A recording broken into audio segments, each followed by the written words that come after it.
a situação. O abuso sexual de crianças não é um fenômeno novo e desafia as autoridades porque afeta todas as classes sociais sem distinção. Estima-se que entre 80% e 95% dos abusos sexuais de crianças ocorram no seio da própria família. Os números no Brasil assustam, já virou caso de saúde pública. Entidades da sociedade civil se movimentam na prevenção e hoje o programa Em Discussão Especial vai apresentar o projeto Last Time, Tempo de Salvar, Identificar e Resgatar as crianças e adolescentes vítimas do abuso sexual. Esse é o primeiro de 2 programas. Nosso convidado é o fundador do projeto, Matias Fernandes, e também é transformador social e palestrante. Seja bem-vindo à TV Alesp. Muito obrigado, Priscila, pelo convite. É um prazer estar aqui com vocês. Bom, eu queria que a gente começasse essa conversa explicando um pouquinho desse projeto. Como ele surgiu e o que ele é, qual é a essência dele? Ok. O projeto Last Time, na tradução livre em português, A Última Vez, ele surgiu há 3 anos atrás.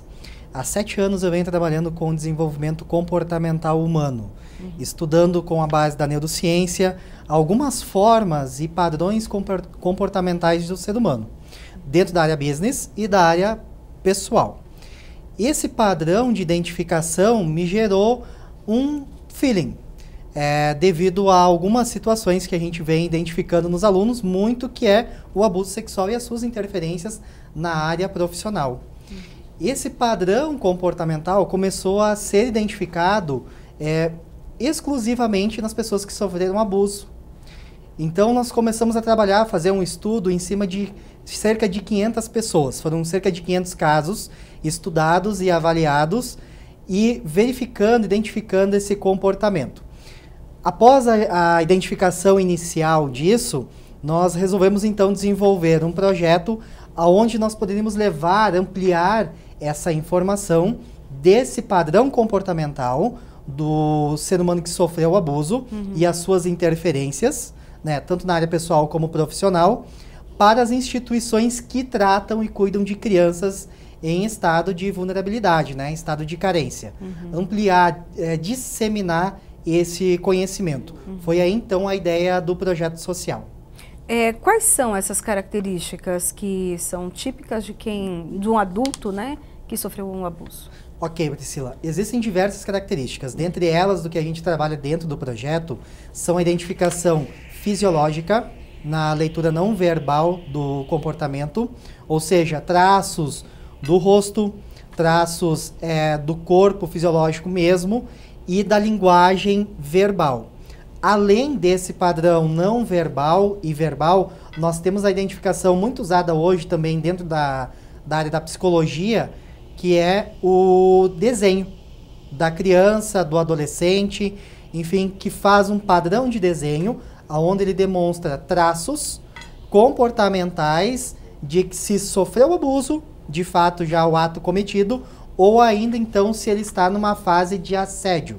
E dessa forma, então, a gente conseguir prevenir que isso continue ocorrendo ou que o fato de fato aconteça, né?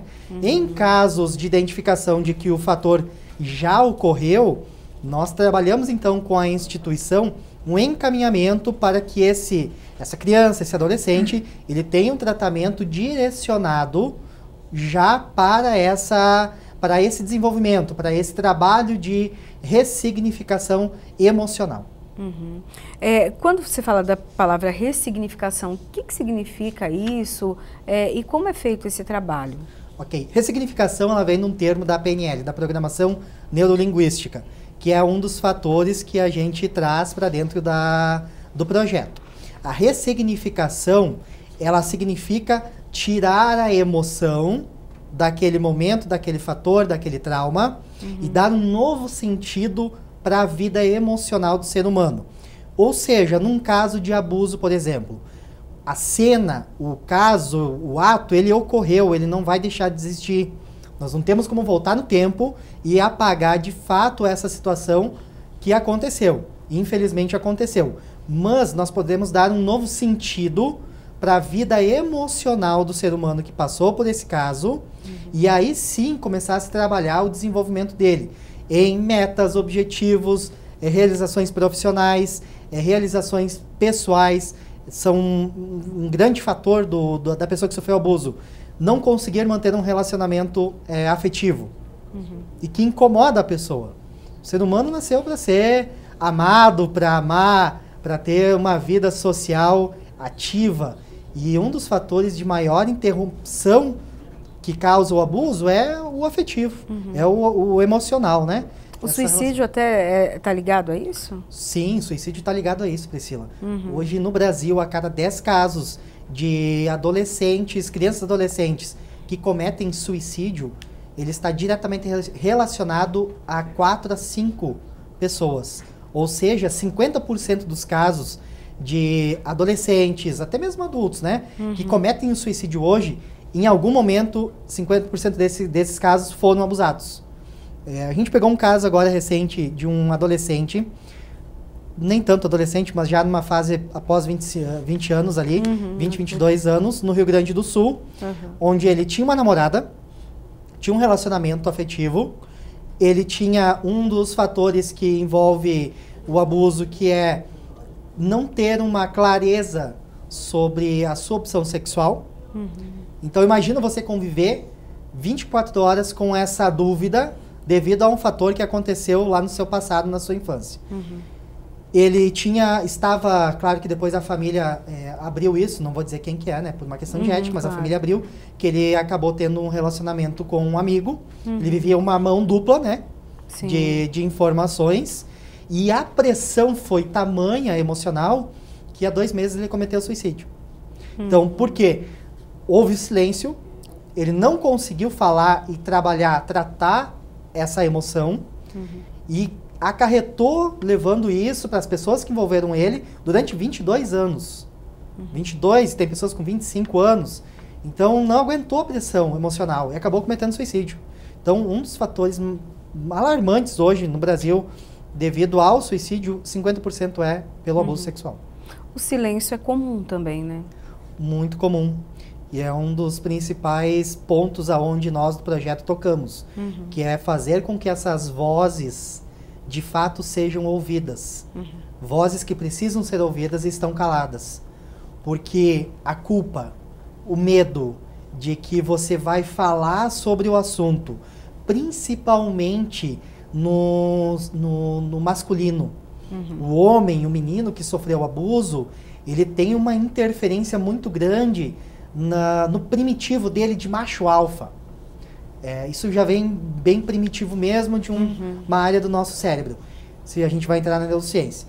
Mas ele se acomete a se calar, porque ele sente uma vergonha, uma culpa tão grande pelo fator que aconteceu, que não consegue se expressar.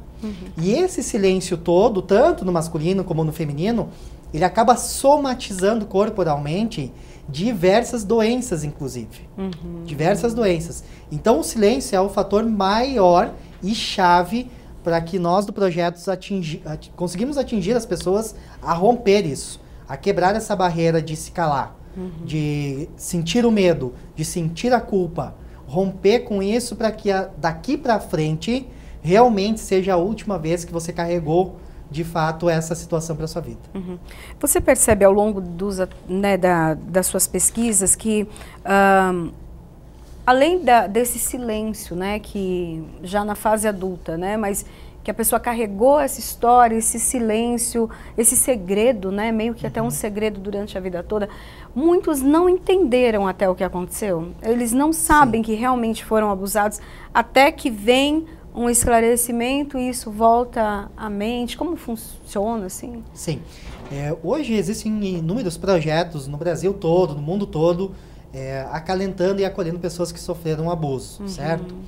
Muitas dessas pessoas, ou a maioria delas, arquiva no que a gente chama na PNL de gavetas mentais essa informação e guarda. Por quê? É difícil você olhar para uma dor. É difícil você olhar para um sentimento ruim. Nós estamos acostumados a cometer emoções positivas, emoções boas, né?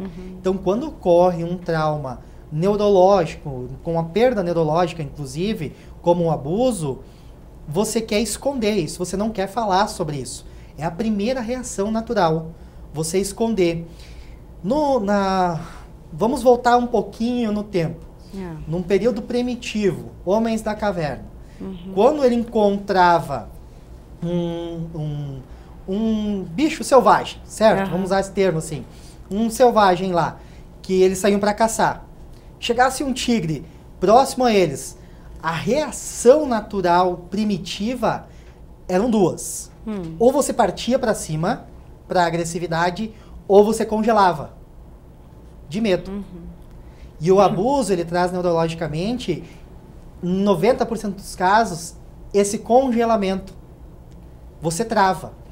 Então, nesse momento, aí nós vamos entrar em ancoragens também. Existem posições no seu corpo, aonde se você segurar a pessoa e você largar uma informação, você está ancorando neurologicamente ela. Mental e física. Então imagina no abuso, você segurou a pessoa, segurou o abusado, Sim. você cometeu o ato, você está instalando neurológico e somatizando corporalmente um trauma, uma imagem ruim, uma situação ruim, extremamente negativa. E isso ele vai trazer para esse congelamento. Na medida que ocorreu esse congelamento, ele vai arquivar, porque ele não quer olhar para aquilo ali.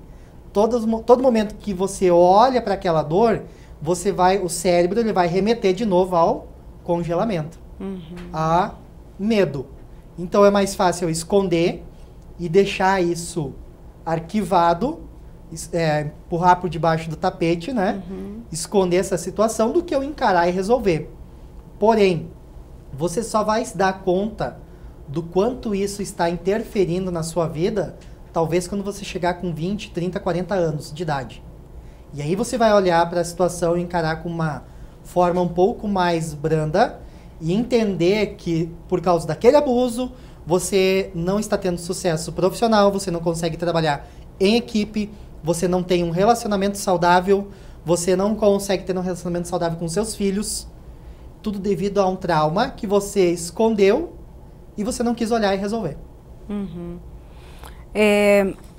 O projeto, né, Last Time, a ideia é trabalhar na primeira infância, trabalhar com as crianças, com os adolescentes também, mas é esse o público? Isso. O público-alvo hoje, Priscila, do projeto é atingir os profissionais que trabalham com crianças e adolescentes.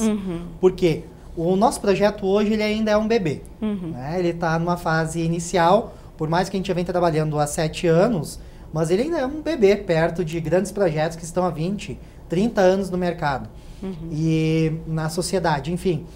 Só que nós não temos uma estrutura de fato hoje para acolher uma instituição que tem 800 crianças. Certo. Dessas 800, vou dar um exemplo, numa sala de 20 pessoas, 4 a 5 foram abusadas. Então você imagina uma estatística dessa para uma instituição com 800 mil crianças. Nós, o projeto, hoje a gente não tem essa condição de amparar todas as crianças de um projeto. Porém, nós levamos então a técnica, a ferramenta de ensino para esses profissionais que estão atuando diretamente com a criança e com o adolescente. Para que a gente consiga começar a disseminar essas sementes de conhecimento, de desenvolvimento social para a sociedade. Nós do projeto a gente pensa, Priscila, há 2 gerações para frente. Talvez eu, fundador do projeto, não vou nem ver o resultado, o tamanho desse projeto daqui a 2 gerações. Mas nós estamos fazendo algo hoje, semeando algo hoje, plantando uma missão de vida hoje para causar uma mudança efetiva de nosso objetivo, mais de 50% de redução desses casos daqui a 2 gerações. Porque nós estamos atuando na base, que é a criança. Trabalhando ela, educando ela e trazendo essas ferramentas para que ela se desenvolva.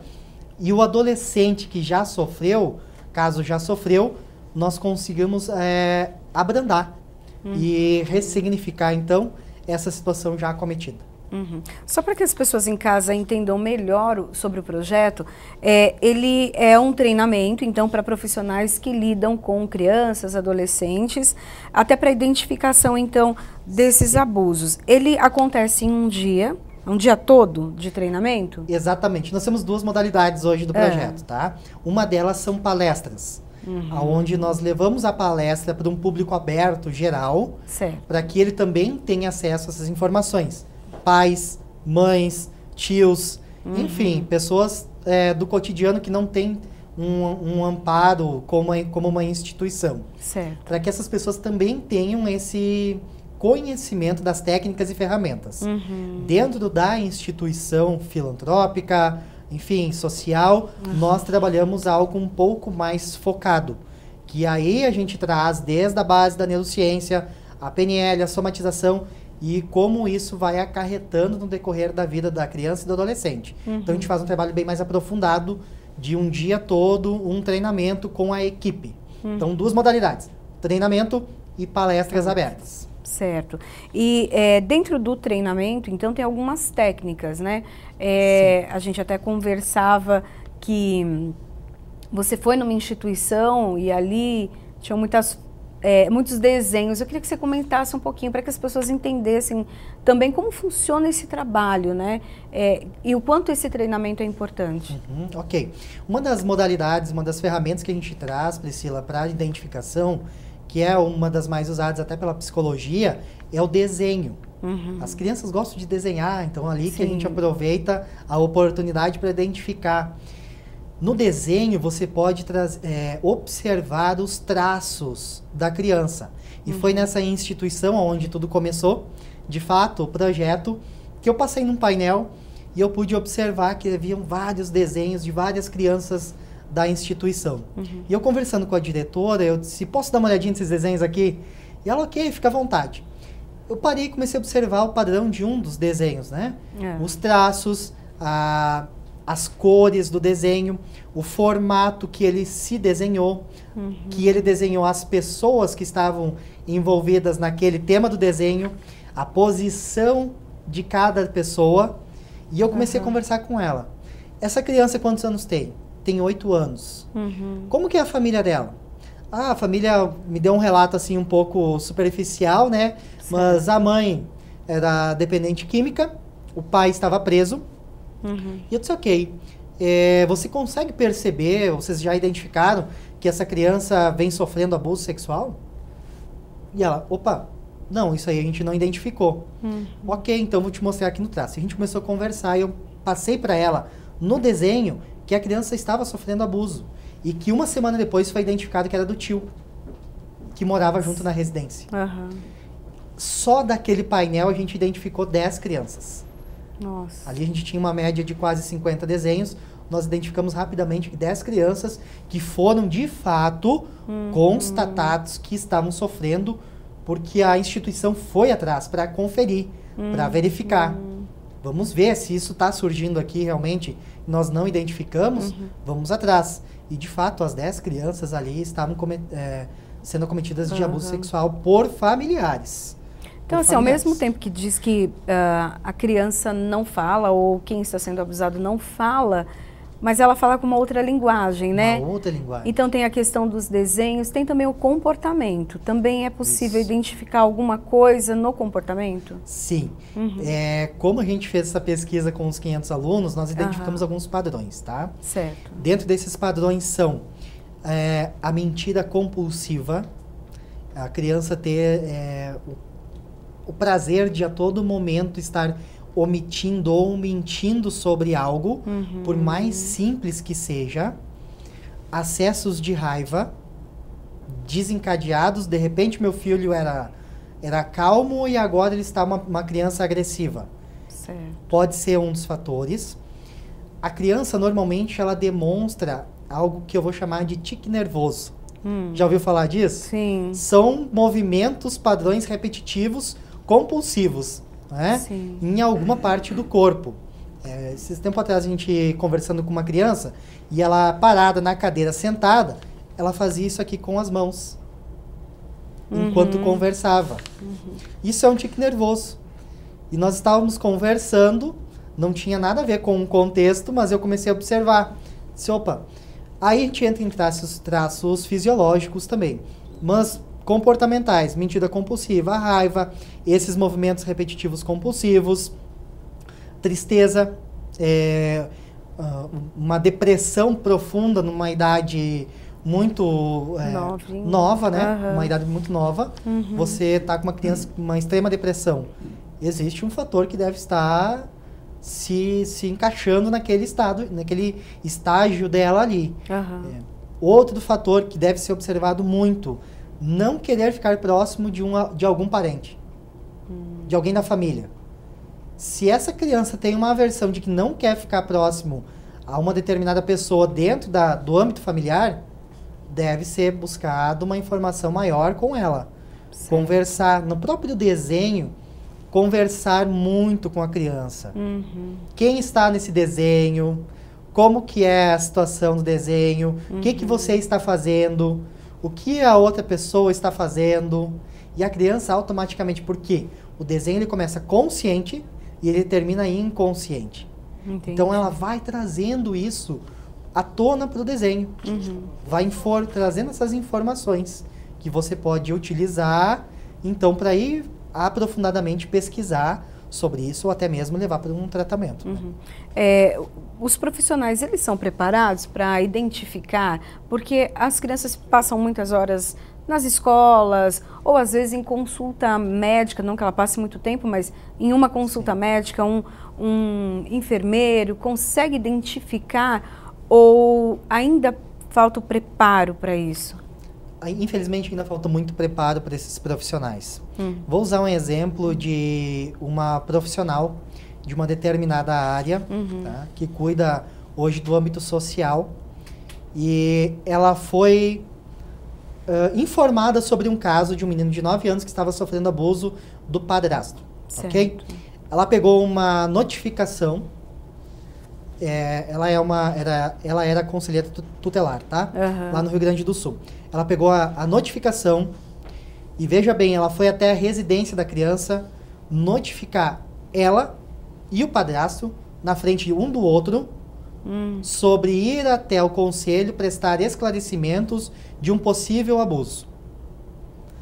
Nossa. O despreparo desse profissional é tamanho que ele não tem noção do quão prejudicial ele foi para a criança. Sim. Por mais que depois não fosse ser identificado, enfim, nesse caso foi, o responsável está preso hoje, né? Mas além da criança receber todo esse trauma do abuso, ela ainda teve que encarar o medo de ser agredida, o medo de coação, porque o abusador ele coage para continuar cometendo o abuso, né? Durante anos, inclusive. E ela teve ainda esse despreparo de receber esse profissional em sua residência, em sua casa, para chamar ele para um depoimento. Então, os profissionais hoje das áreas, eles estão muito despreparados. Infelizmente, precisa ser dado uma maior atenção a essa situação social, que a sociedade, infelizmente, acabou tornando isso como algo cultural e natural. Muito se fala, e aí eu vou fazer uma substituição. Pouco se fala ainda, e muito menos se age. A mídia em si, hoje, ela fala, traz casos, mas o quão realmente está sendo feito para que essas crianças sejam trabalhadas, sejam tratadas, o quanto está se dando atenção aos projetos, de fato. Vou trazer agora uma estatística. Eu estava em Nova York, vim direto para cá. A gente estava com um projeto Last Time lá. E uma estatística de uma revista norte-americana, muito forte lá, que mostrava um gap muito grande, Priscila, com relação ao menino. O menino está sendo negligenciado. O menino que sofreu abuso está sendo negligenciado. E 80% dos casos hoje são cometidos por quem? Pelo homem. Então, eles estão deixando a base de tudo isso aberta. Não estão tratando, não estão trabalhando. E eis que foi um dos fatores que eu identifiquei há 6 anos atrás e que eu disse, ok, se não está sendo trabalhado o fator masculino, e que é um dos maiores causadores, nós do projeto vamos trabalhar isso. A gente vai levar vou te fazer uma pergunta hoje. Existem palestrantes no Brasil ou no mundo que falam sobre abuso? Homens falando sobre abuso sexual? Difícil. Muito difícil, é muito raro de se ver. Porque ele encara isso como sendo algo a não ser falado, a não ser visto, porque vai interferir na masculinidade dele. Só que é algo que precisa ser trabalhado e os profissionais estão despreparados ainda para isso. O abusador, o abusado, ele pode se tornar um abusador? Com toda certeza, de cada 10 casos, 4 se tornam abusadores. De 4 até 6, algumas estatísticas. Ele quer replicar isso numa questão de vou fazer o que fizeram comigo. Nessa palavra mais transparente. Vou fazer o que fizeram comigo. Então, a cada 10, 4 a 6 casos se tornam abusadores. Bom, só para dar então os contatos agora para que as pessoas que tenham mais dúvidas sobre o projeto e que queiram levar até esse projeto palestras para suas entidades e poderem, né, preparar os seus profissionais, preparar também os pais, como fazer? Ok, hoje nós temos um site que está no ar, que é o www.lasttime.com.br. Você pode entrar no site, lá vai ter os canais de comunicação, tem uma equipe por trás desses canais que vão estar respondendo as pessoas que contatam a gente até hoje. Você pode mandar e-mail, pode chamar no chat online, tem os telefones de contato, posso dar um dos telefones, inclusive, que é 55, prefixo, 99667-7991. 55, prefixo, 99667-7991. Ali nós conseguimos orientar um pouco as pessoas, destinar para talvez algum amparo maior, né? Ou ainda atender aquelas pessoas que queiram levar o projeto para suas instituições, para suas cidades. Tá ótimo. Muito obrigada pelas informações, parabéns pelo projeto. Obrigado. E ficou claro, né? Não dá mais para ficar de boca fechada, é preciso dar um basta em tudo isso. O programa em discussão especial fica por aqui, a gente se encontra na programação da TV Alesp e no canal da TV Alesp no YouTube. Até lá!